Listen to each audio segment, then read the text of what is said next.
Natal, dizem que quando dois capoeiristas se encontram, rola o quê, meu? Capoeira.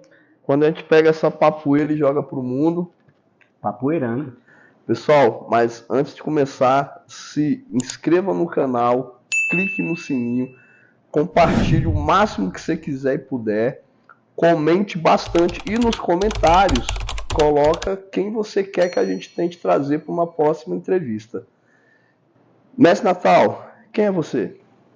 Eu sou Natalício Rocha da Silva, nascido na cidade de Vitória da Conquista, no ano de 1967, 25 de dezembro. E capoeira, mestre? Chegou quando na vida aí? Capoeira, eu acho que desde 2, 3 anos de idade. Eu fui criado dentro de um terreiro de candomblé e a capoeira eu conheci lá com os meus primos. Meus primos eram ogãs e tinham vários capoeiristas lá que frequentavam o terreiro da minha madrinha e tia. Hoje já não é mais viva, se estivesse viva, hoje estaria com 104 anos de idade. Ela faleceu tem uns 2 anos. Aos 102 anos, minha madrinha chamava Naete. Caramba. Uma pessoa de uma cultura fenomenal. Isso lá no Espírito Santo. Na Bahia, em Vitória da Conquista. Vitória da Conquista, Bahia, 2 anos de idade já. 2 anos de idade. Eu fui criado dentro do centro, né, de candomblé e aprendi muita coisa dentro do centro. Massa. Principalmente parte musical, instrumentação. Já. Aprendi a tocar berimbau com 5 anos de idade, eu já arranhava. Já sabia, né? E vieram para Brasília quando? Eu vim para Brasília em 80, por necessidade. Por ter uma vida muito sofrida na Bahia, né? Uhum. Cheguei a passar fome, tinha dia que comia, tinha dia que não comia. Então, a nossa história é por aí. Igual a história de muitos nordestinos, né, que vieram aqui para Brasília, que foram para São Paulo. É uma história, como se diz, bem complicada, bem sofrida mesmo. E viemos atrás de melhorias, né? Para a nossa vida. E comecei a trabalhar, cara, dentro de oficina mecânica, 5 anos de idade. Não tive quase infância, não. O meu divertimento era capoeira. Capoeira dia e noite. Que aí quando vocês vieram da Bahia, então, você já tinha 5 anos. Quando eu cheguei em Brasília, eu já tinha uns 10, 12 anos de idade. 12 anos de idade. E aí conheceu a capoeira aqui com quem? Quando eu cheguei aqui, eu conheci a capoeira aqui, os primeiros capoeiristas que eu conheci aqui, eu já vim capoeirista. Sim. Né? Mas aqui em Brasília eu conheci muitos capoeiristas na Ceilândia, na Guariroba, onde eu fui morar. Uhum. Na época tinha muita gente aqui. Os primeiros capoeiristas que eu conheci aqui em Brasília foi o mestre Fumaça, do Riacho Fundo, né? Uhum. Eu já conheci o Fumaça, via ele nas rodas.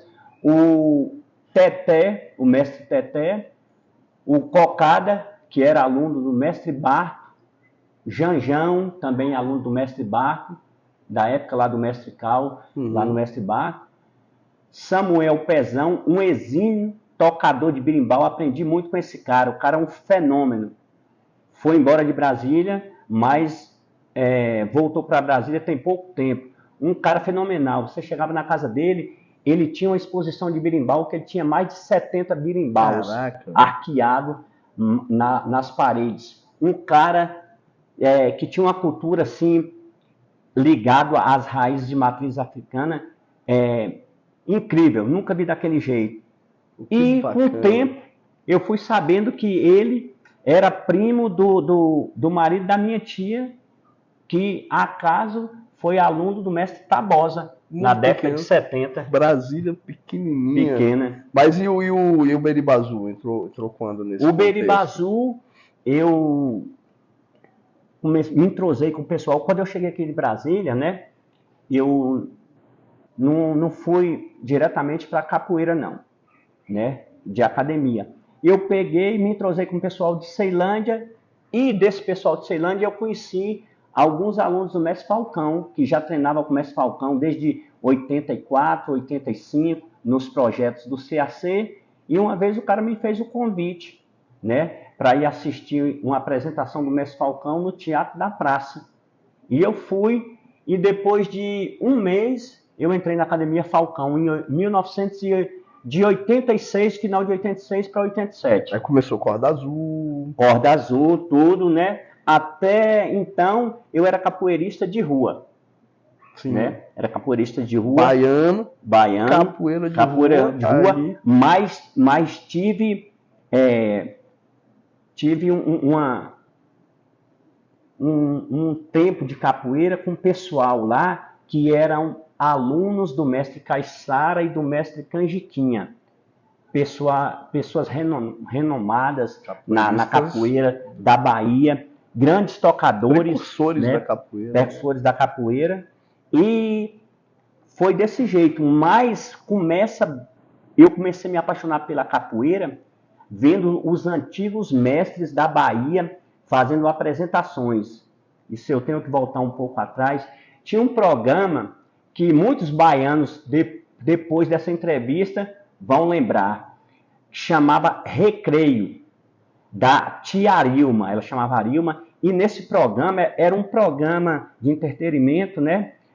Para crianças, adultos, e apresentavam muitos mestres antigos da Bahia, como o mestre Caiçara, Canjiquinha, Vermelho 27, nossa, aquele pessoal da velha guarda todinha, mestre João Pequeno, já passou por lá, e todo final de ano, o meu primo, Gils, ele é o GAN, ele me levava para Salvador, né, para passar férias lá. Minha tia tinha casa lá, e me levava para esse programa, e eu convivi vendo aqueles mestres. Meu primo também era capoeirista, e era da linhagem de mestre Caiçara, e eu convivi nessa linhagem aí. Caramba, muito, como se diz, muita musicalidade, muito capoeirista bom. Origem da capoeira, e perigoso, capoeiristas raiz, né? Capoeira pegada. E muito pegada. Muito bom saber. E aí, então, começou com o Falcão. Comecei na academia. E o que significava CAC? Você lembra? Centro de Apoio, eu acho que é a capoeira. É porque quando eu entrei no GG, lá era CAC do Guará. CAC do Guará. Lá no GG, e de vocês era na escola do mestre Falcão, era na escola pública na também. Escola pública, justamente. Eu não fiz parte do CAC, eu... Fui direto para academia. Fui direto para academia. E essa história de ir para academia, cara, a minha vontade, eu vou resumir aqui, a minha vontade era ser capoeirista, mas mesmo tendo muita gente que fazia capoeira, né, junto com a gente lá, eu queria ser capoeirista de academia, para desenvolver mais meus dons. Eu já era capoeirista de rua, só que eu não tinha dinheiro para comprar uma bala. Como é que eu ia ser capoeirista?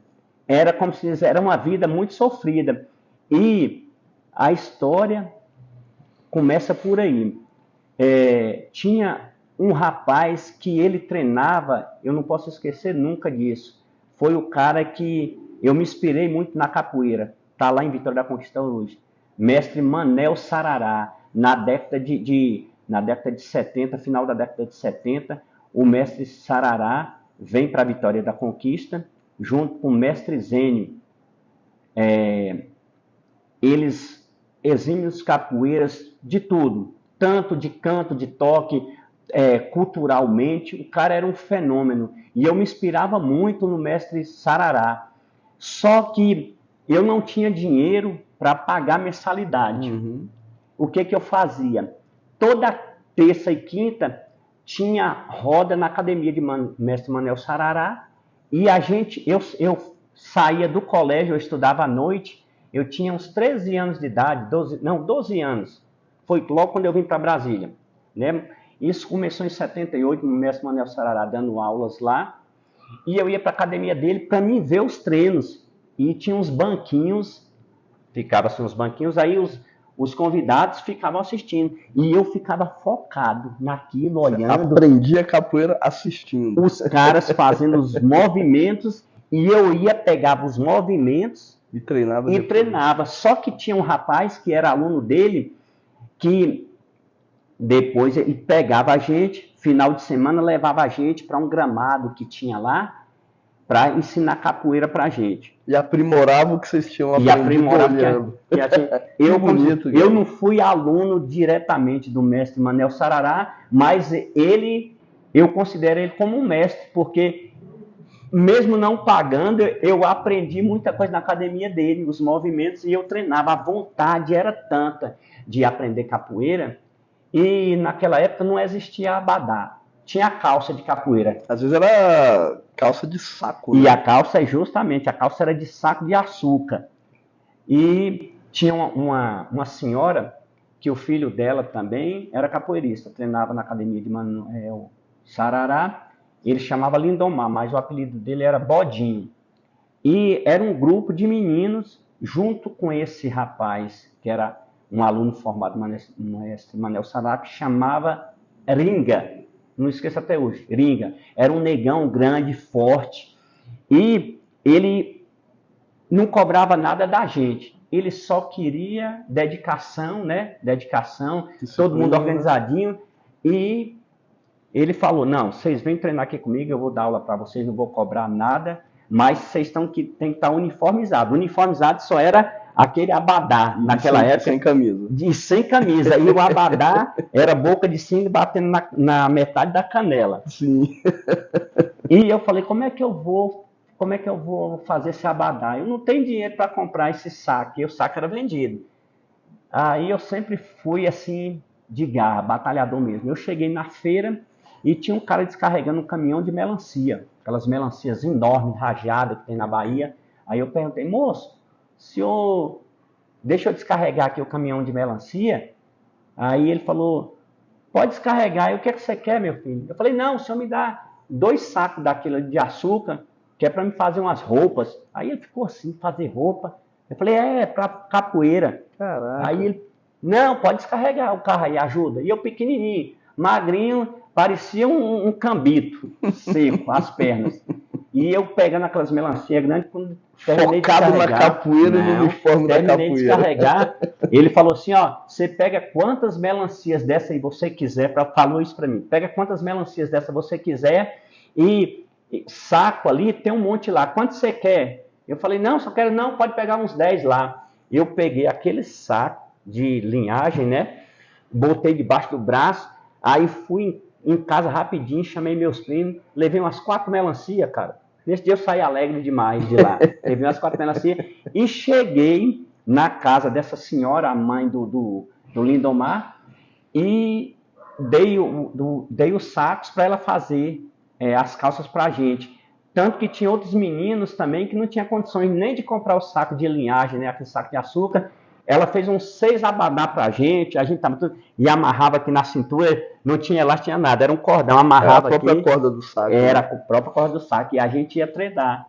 E que era bacana. Tudo, era como se diz, era humilde, mas era organizadinho, tudo ali. O cara, ele tinha uns 20 meninos que treinavam com ele, e eu era um deles. 9 a 10 anos. Mais ou menos. Bem antes de vir para Brasília. Cara, que bonito, que bacana. E foi mais ou menos assim, né? Então, o Falcão só regulamentou a sua capoeira, né? Só oficializou botando corda, graduação. Justamente. Já era capoeira de Mas era uma capoeira bem primitiva, capoeira de baiano mesmo. Aquelas negativas sentado em cima do joelho, é uma coisa bem primitiva mesmo. Só quem praticou esse tipo de capoeira sabe. Aprimorou. Aí você foi com o Falcão até que corda? Aí eu treinei no Falcão. Quando eu cheguei na Academia Falcão, era o mestre Falcão e o mestre Divino. Uhum. Eu fui aluno dos dois.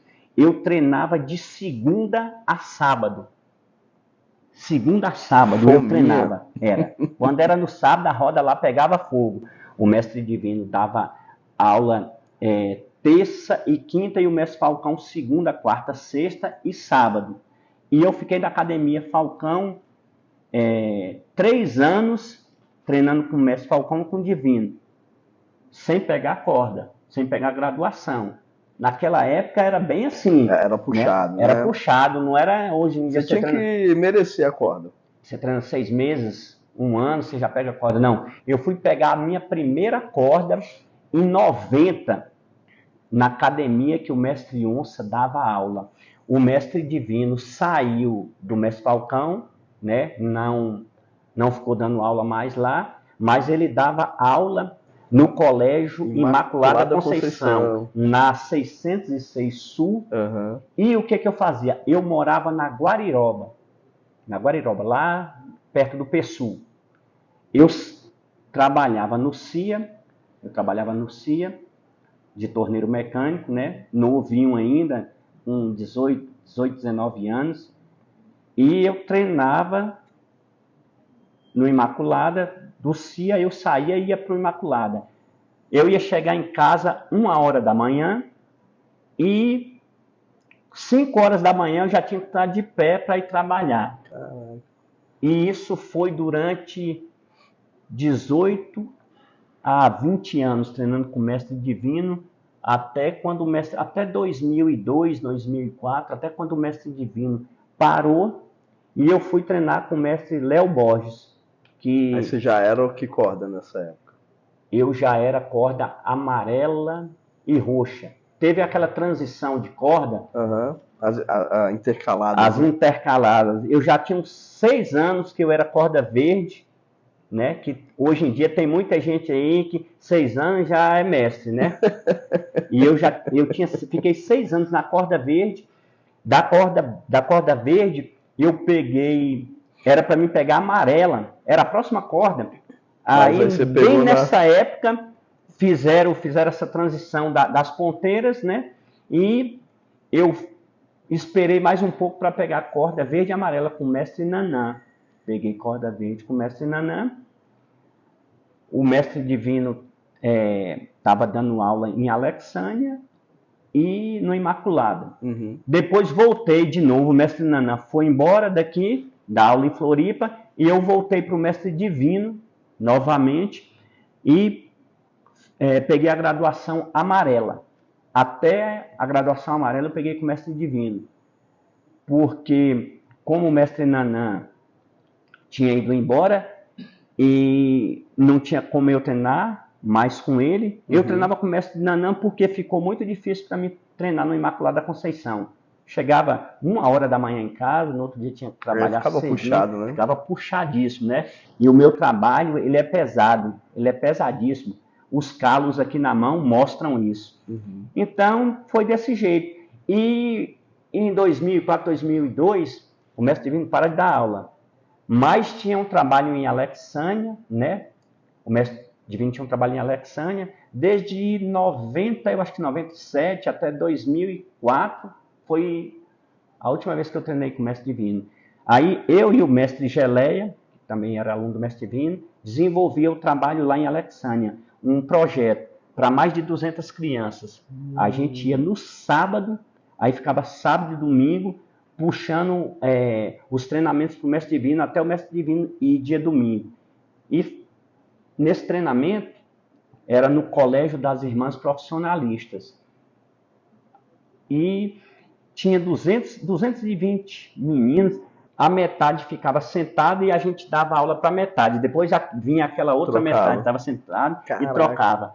E os moleques eram muito bons, cara. Muito, muito, muito bons. O trabalho foi durante mais ou menos uns 8 anos a 10 anos lá. Mas aí muita gente lá, né? Acabou os projetos e os meninos, muitos se perderam. Eu fico até emocionado de falar isso. Muitos se perderam nas drogas. A capoeira segurava, né? Segurava. A capoeira lá para eles era tudo. E depois que a capoeira foi extinta lá, não passavam mais recursos para a gente dar aula lá, ficou bem difícil. Eles ficaram largados. Né? Ficaram largados e muitos desses meninos, muitos morreram na marginalidade, né? Outros estão presos, que eu soube. Muitos estão muito bem, né? São pai de famílias hoje, são grandes empresários, que eu conheço vários. Inclusive teve um que treina hoje com o mestre Geleia, né? Ele começou a treinar com a gente lá com 10, 12 anos de idade. Hoje já tem legal. filho aí de 20, 25 anos. Cleomar, um rapaz que pulso forte, ele nunca parou a capoeira, Isso é mas bonito. muitos se perderam no meio. Lamentável, mas é isso aí. E aí, com o término desse projeto, você foi pro Léo. Com o término do projeto, eu fui para o mestre Léo. Aí já era amarelo e roxo. Não, já era amarela ainda. Amarela. Amarela e roxa, eu peguei com o mestre Léo, né? Já tinha também uns 6 anos que estava nessa amarela. A média das suas cordas estão em 6, 8 anos. 6, né? 8 anos. E depois me graduei amarela e roxa. Logo em seguida, passei uns 6 anos aí, contramestre. Peguei Legal. contramestre. Todo mundo falava, como é que é? Não vai sair essa corda de contramestre? Não, eu falei, não tenho pressa. Não tem pressa. Aí o mestre Léo, não, nós vamos graduar vocês já estão na época de pegar. E quando veio essa graduação de contramestre, foi eu e hoje em dia, mestre Said, né? Aí foi graduado eu, o mestre Said, o mestre Popó, corda amarela roxa, treinava com a gente também. E depois da graduação de corda roxa, eu fiquei um tempo com trabalho avulso. Pedi ao mestre Léo que eu queria dar um tempo, que eu queria fazer um trabalho avulso. Me afastei do mestre Léo. Depois desse tempo que eu me afastei do mestre Léo, né, fiquei uns 5 anos fora, né? Coisa minha. Todo capoeirista tem isso, né? Tem. Então, fiquei uns 5 anos fora. Aí, 5 a 6 anos fora, veio a pandemia. Não sei se eu posso falar isso, mas vou citar o que aconteceu. Na pandemia, eu fui infectado pela Covid.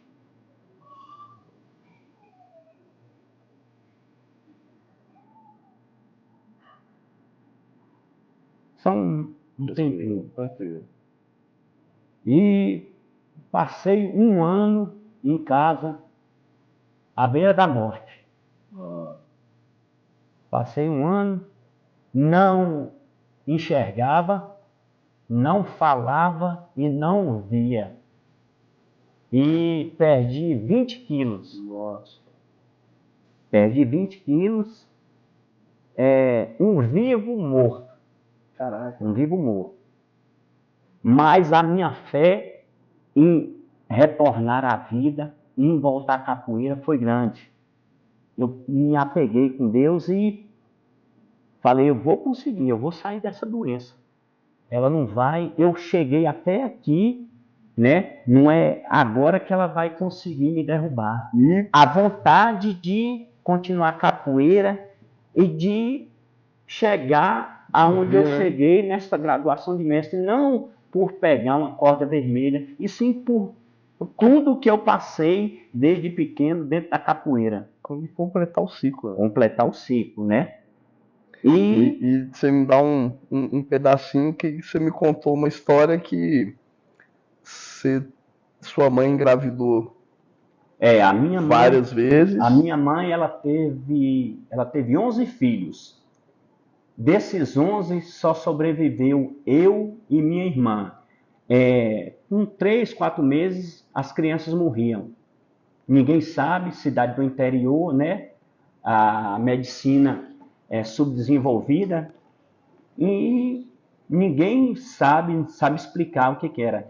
Minha mãe teve 9 filhos, desses 9, 3 partos da minha mãe foram de gêmeos. Então, é um fato inédito. Muitas pessoas teve isso, né? E minha mãe, ela teve gêmeos. Na Bahia, lá no nosso dito popular, não falava gêmeos, falava mabaços, né? É uma linguagem baiana, falava mabaços. E o meu pai, com medo de não sobreviver ninguém, fez uma promessa para mim. Se eu sobrevivesse, ele ia deixar meu cabelo crescer durante 3 anos, só ia cortar meu cabelo quando eu tivesse 3 anos de idade. Ia pagar a promessa em Bom Jesus da Lapa. Ia andar, ia de pé, né, Mas meus tios, reuniu meus tios tudo, os irmãos do meu pai, alguns, e minha tia, e eu sobrevivi. E foram até Bom Jesus da Lapa pagar essa promessa de pé, com uma vela bem grande, levaram cada um uma vela bem grande, para pagar essa promessa, a graça alcançada. E foi assim, com 3 anos de idade, aí eu cortei o cabelo. Tanto que eu era chamado, todo mundo me conhecia, era chamado, olha lá o cabeludo, olha o cabeludo, olha o cabeludo. Era desse jeito. E na pandemia, tu, de novo, na pandemia de novo, venceu outra batalha. Venci outra batalha. Depois disso, veio a depressão pós-pandemia. Fiquei mais 1 ano fazendo tratamento, né?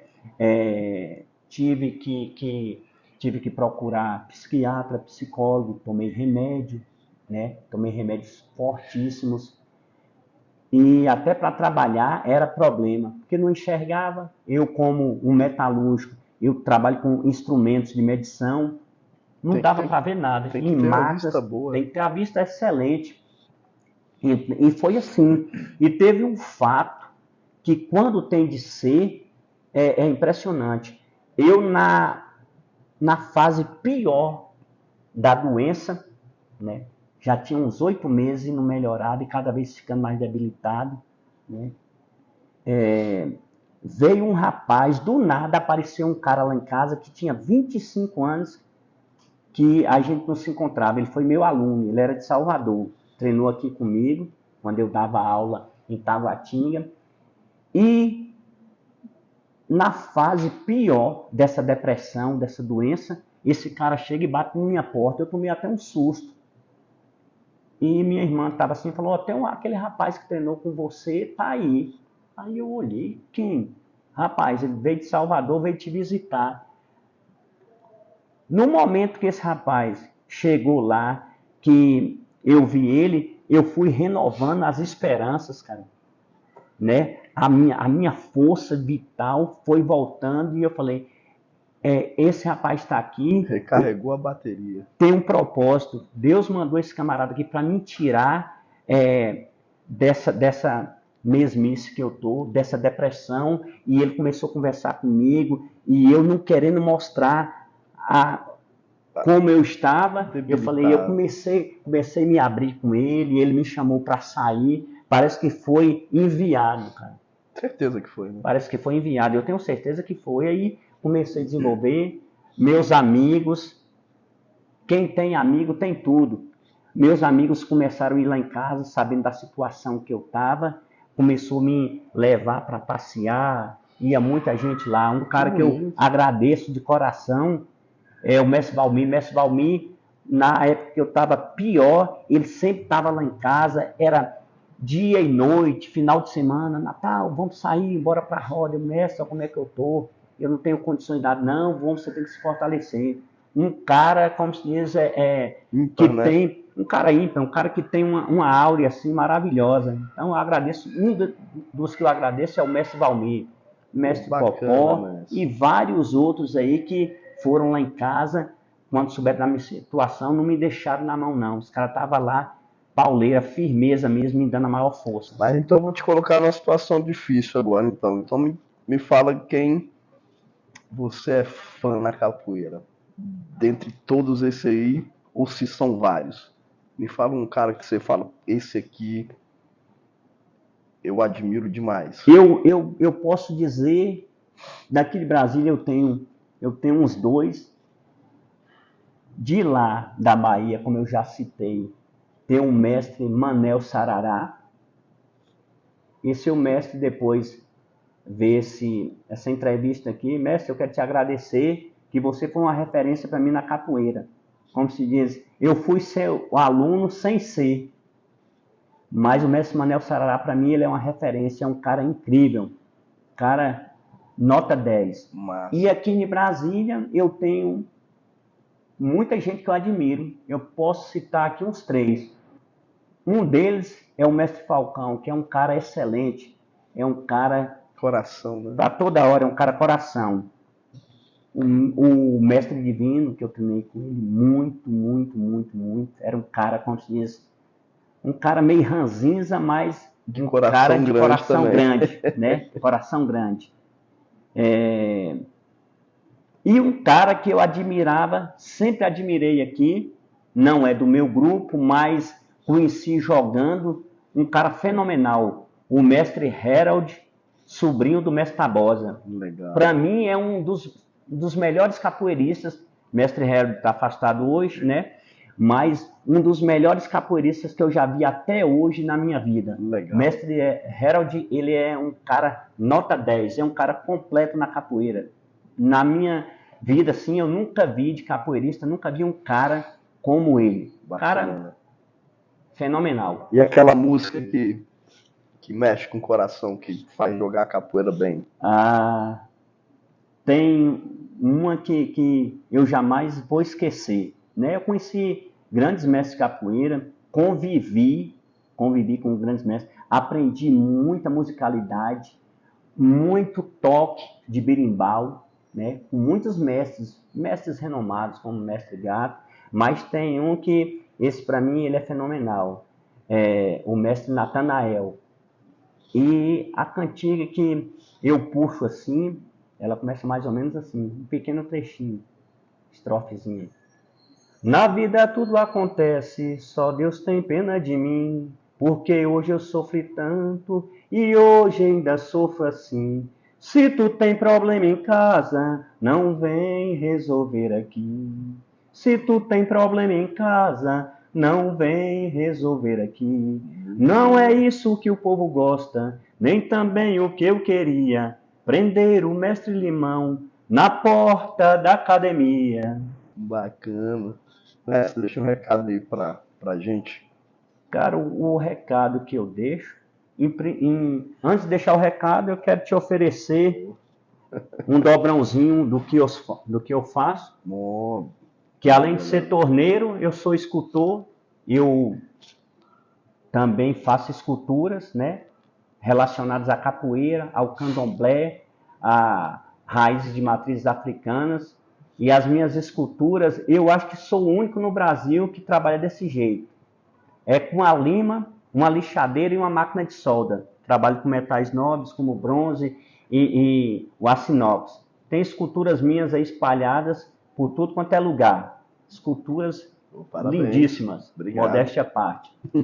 E a mensagem que eu deixo para os capoeiristas de hoje, né? Eu também sou novo, eu estou com 56 anos, né? Tem muita gente mais capacitada do que eu aqui. Eu sou um grão de areia.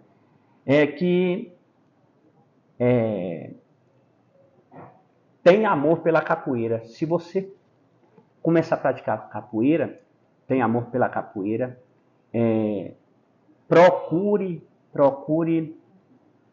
como eu poderia dizer, procure absorver tudo dos grandes mestres, dos mestres mais velhos, porque a capoeira em si, corporal, perna, isso aí a gente treina a qualquer hora, mas a parte cultural da ancestralidade dos grandes mestres, isso aí passa. Se a gente não aproveitar agora, a gente não vai ter isso não. E eu sempre aproveitei. Eu preferia estar no meio de um senhor de 80, de 90 anos, do que da rapaziada que jogava, que saltava. Isso aí, eu era novo, eu fazia. Eu treinava.